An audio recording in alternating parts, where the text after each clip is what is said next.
easier because we've gone into the enemy's camp and we've taken back what belongs to us.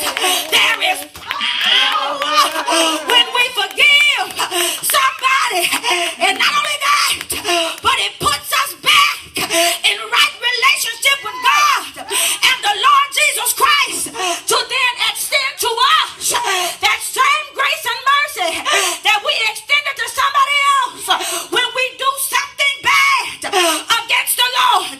And can I tell you, it really doesn't matter if the person accepts our forgiveness. That's between them and their God, because forgiving someone frees us. It brings liberty to us.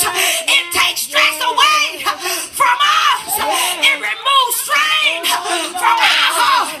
There is power in forgiveness. And so if we want to get right with God, forgive others as we would have God forgive us. Forgive us our debts as we also have forgiven those who are indebted to us. Now, the ultimate is what Miss Mary did for O'Shea. She not only forgave him, but now she treats him like the son he took from her. Some of our faith walk ain't quite there yet.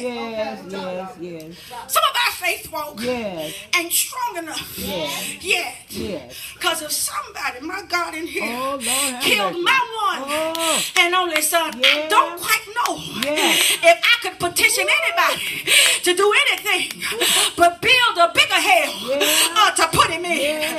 So while we got to love our enemies, we ain't got to be chums and best buds with the person who did us wrong. Still, our faith ought to be strong enough to extend some forgiveness. Why? Because that's for the forgiver and not for the forgiven. And watch this. I just need to tell us two more things before I put my shoes on and extend the invitation to forgive. Number one, the Bible never says, at least I've never read, the time frame it takes God to forgive us when we ask with a sincere heart.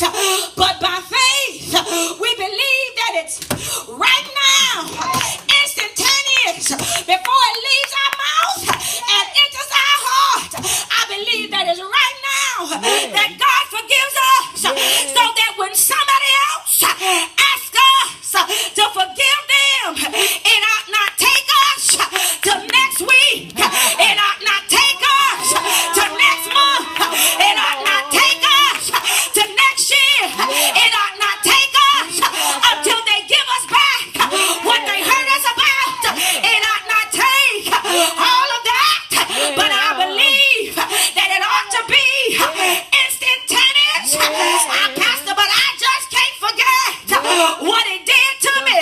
Well, why don't you change that around and tell the Lord, I just can't forget what you did for me. I just can't forget how you set me free. I just can't forget. As soon as we want God to forgive us, I'll be the same time frame it takes us to forgive somebody else who wronged us.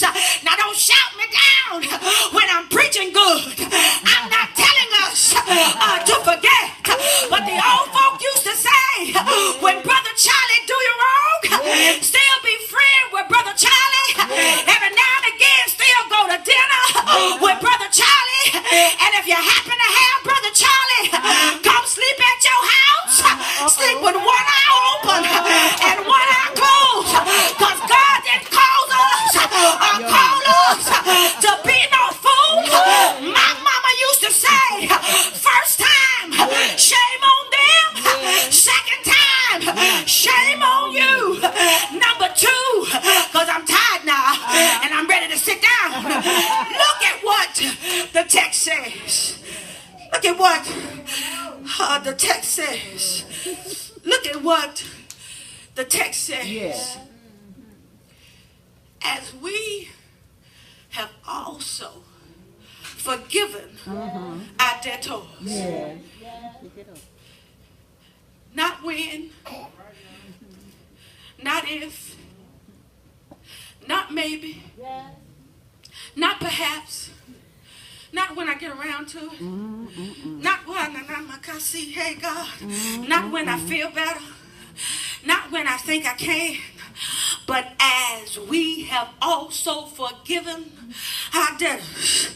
In all of my years of reading and rereading the biblical text, I never noticed that before.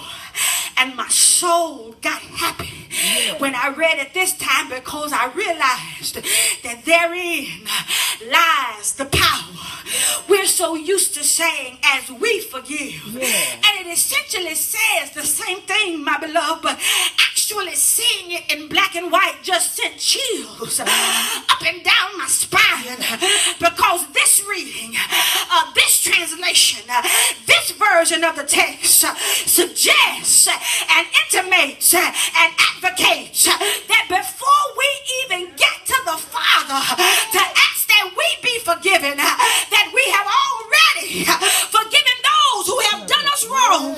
Well, Rev, I want to know, why do you get happy because of that? Well, it shows me another way to honor my God. It revealed to me something that has been perhaps blocking some blessings in my life. We quick to ask God to forgive us, and I want you to know that we should, but in forgiving those who have wronged us, even before we go to God, gives God room to pour into our lives, to pour joy and peace, pour love and kindness, pour happiness and hope into a spot that was once filled with malice and disdain and meanness and disregard and mischievousness and disrespect. And when we come to the Lord as an empty vessel before a full fountain, that means we get power. There is power. There is power. There is wonder-working power when we learn how to forgive our neighbor as we want to be forgiven by God. This mother, Miss Mary, forgave O'Shea for killing her son.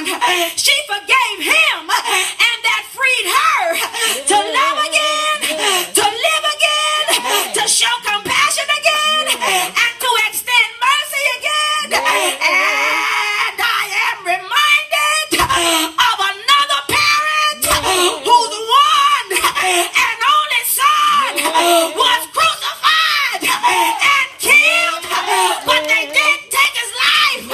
He gave it up. Yet even as your Lord and my God was hanging on the old rugged cross from the 6th until the 9th hour, and the sun got dark and the sky refused to shine, or rather the sky got dark and the sun refused to shine, just as he was up there about to take his last breath. I believe he looked up toward heaven and said, Father, Father, Father, Father, Father, forgive them, for they know not what they do.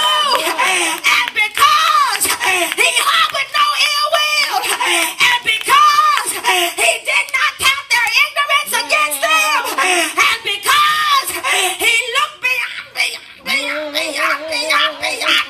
their fault and saw their need, though they killed him on Friday,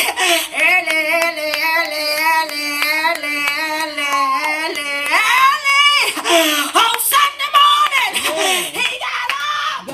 He got